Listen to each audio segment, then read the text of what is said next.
வணக்கம் மக்களே. இன்று நாம் பார்க்க இருப்பது தமிழகத்தின் தென் கைலாயம் எனப்படும் காஞ்சிபுரத்தில் அமைந்துள்ள கைலாசநாதர் கோவில் பற்றி. இக்கோவில் சுமார் 1200 வருடங்களுக்கு முன்னர் பல்லவர்களால் கட்டப்பட்ட கோவிலாகும். பல்லவ மன்னன் மகேந்திரவர்மன் பல திருப்பணிகளைச் செய்த போதிலும் அவனுக்கு தீராத ஓர் ஆசை இருந்தது. மண், மரம், செங்கல், சுண்ணாம்பு, உலோகம் ஏதுமின்றி ஓர் அற்புத ஆலயத்தை அமைத்திட வேண்டும் என்பதே அந்த ஆசை.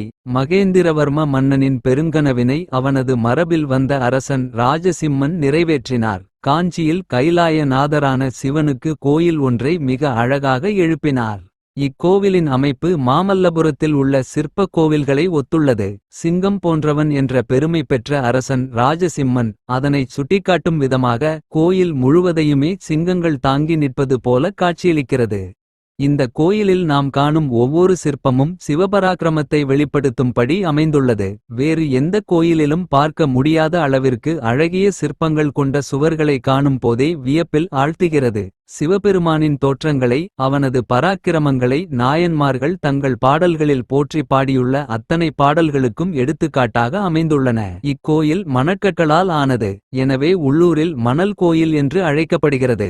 அஸ்திவாரங்கள் கிரனைட் கற்களால் ஆனவை. அதனால் கோயிலின் பெரும் எடையை தாங்கி நிற்கிறது.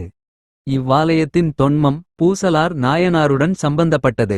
காஞ்சி கைலாசநாதர் ஆலயத்தை பல்லவ மன்னன் ராஜசிம்மன் தன் செல்வாக்கால் பிரம்மாண்டமாக கட்டி முடித்து கும்பாபிஷேகத்திற்கு நாள் குறிக்கிறார். கும்பாபிஷேகத்திற்கு முன்தினம் இறைவன் மன்னரின் கனவில் தோன்றி அடுத்த நாள் அதே ஊரில் வேறொரு கோவிலில் கும்பாபிஷேகம் இருப்பதால் குறித்து வைத்த நாளை தள்ளி போடுமாறு கேட்டுக்கொள்கிறார். மன்னர் இறைவன் சொன்ன கோவிலை தேடி போகிறார். பூசலார் நிஜக்கோவில் கட்ட பொருளாதாரம் இடமளிக்காததால் தன் மனதில் கட்டிய கோவில்தான் அது என்று தெரியவருகிறது. இக்கதை சேக்கிழாரின் பெரிய புராணத்தில் உள்ளது.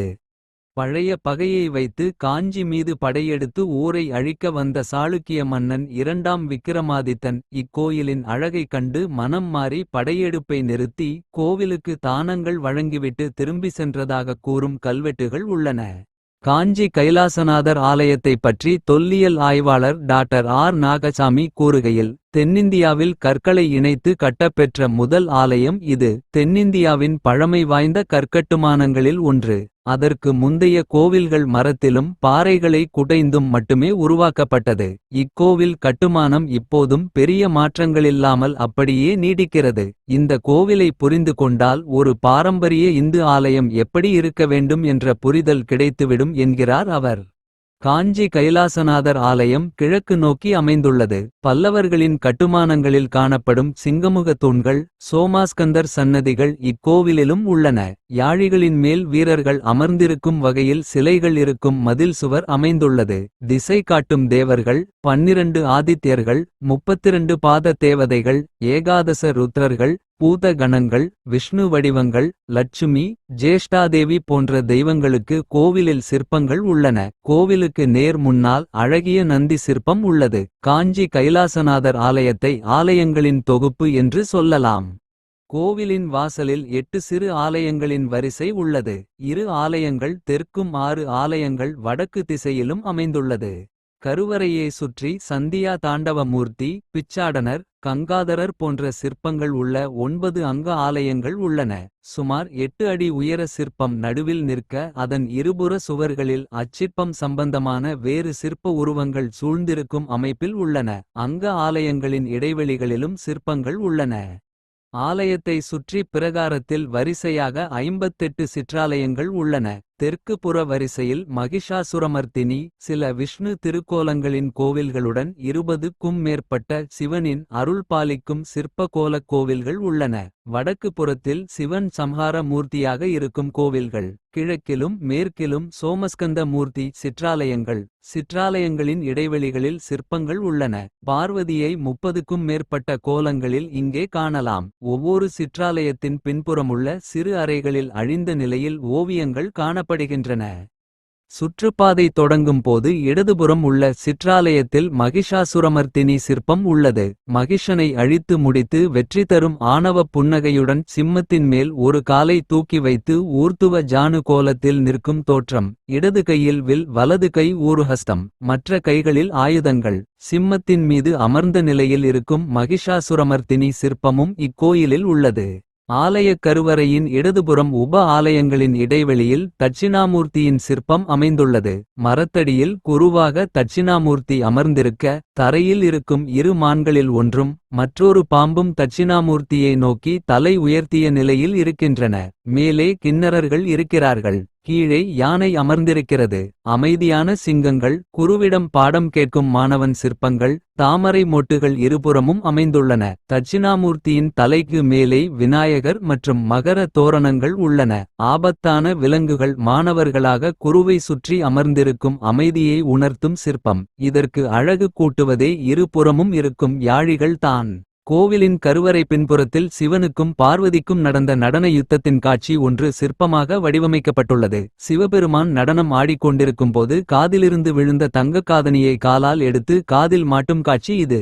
கருவறையின் பின்புறம் சுற்றுப்பாதையில் அமைந்திருக்கும் சிற்றாலயத்தில் மகாபாரதத்தில் அர்ஜுனன் சிவனை நோக்கி தவம் இருக்கும் பொழுது சிவன் அர்ஜுனனுடைய பலத்தை சோதிக்க வேடன் வேடத்தில் வந்து அர்ஜுனனுடன் சிவபெருமான் பன்றிக்காக சண்டையிடும் அழகிய சிற்பங்கள் உள்ளது.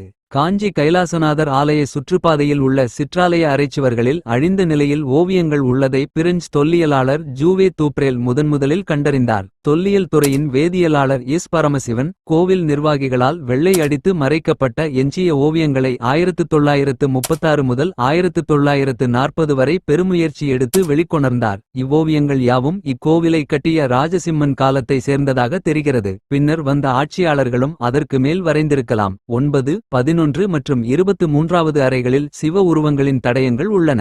41வது அறையில் இருக்கும் சோமாஸ்கந்தர் ஓவியம் முக்கியமானதாக கருதப்படுகிறது. பிரம்மனிலிருந்து துவங்கும் பல்லவர்களின் வம்ச வரிசை விவரங்கள், கோவிலின் சிறப்பு, ராஜசிம்மனின் மெய்கீர்த்தி, பட்டங்கள் போன்றவை கல்வெட்டுகளில் பொறிக்கப்பட்டுள்ளன. பல்லவர் கால கல்வெட்டுகளுடன் சாளுக்கியர், பராந்தகச் சோழன், ராஜராஜ சோழன், குமார கம்பண்ணன் கல்வெட்டுகளும் உள்ளன. நாகரி பல்லவ கிறந்த அலங்கார பல்லவ கிறந்த அலங்கார ஓவிய கன்னட எழுத்துகளில் செதுக்கப்பட்ட கல்வெட்டுகள் இக்கோயிலில் உள்ளன. தமிழ்நாட்டின் மிகப்பெரிய படைப்புகளில் ஒன்றான தஞ்சை பெரிய கோவிலை கட்டிய ராஜராஜ சோழன் இக்கோயிலை பற்றி கச்சிப்பேட்டு பெரிய திருக்கற்றளி என்று புகழ்ந்து கூறும் கல்வெட்டு கிடைக்கிறது. மன்னன் ராஜராஜ சோழனுக்கு இந்த கோவிலை பார்த்த பிறகுதான் தஞ்சை பெரிய கோயிலை கட்டும் எண்ணம் வந்ததாகவும் வரலாற்று குறிப்புகள் உள்ளன.